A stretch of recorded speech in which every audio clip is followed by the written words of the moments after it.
Ya Allah ya Tuhanku, tuh kan? Tadi.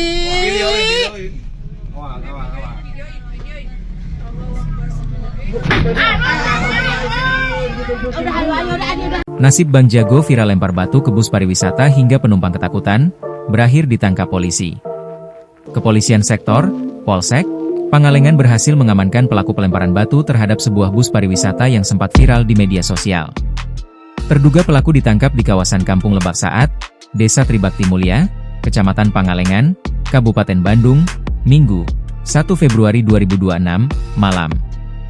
Kapolresta Bandung melalui Kapolsek Pangalengan Kompol Edi Pramana mengonfirmasi bahwa penangkapan ini merupakan tindak lanjut cepat setelah adanya laporan melalui layanan kontak darurat 110 serta pemantauan video yang beredar luas di jagat maya.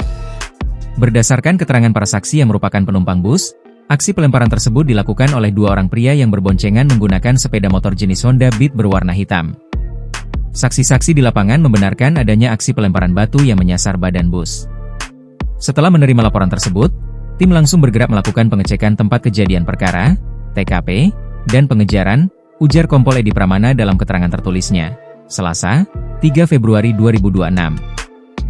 Operasi pengejaran dipimpin langsung oleh Kanit Reskrim Polsek Pangalengan AKP Rahmat Koswara bersama gabungan piket fungsi.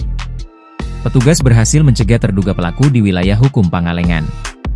Identitas pelaku utama yang diamankan diketahui berinisial FF, 27, seorang buruh harian lepas asal Kampung Pintuloji, Desa Banjaran, Kecamatan Banjaran. Satu orang pelaku utama sudah kami amankan di Mapolsek Pangalengan untuk pemeriksaan lebih lanjut. Saat ini situasi di lokasi kejadian sudah kondusif, tambah Edi.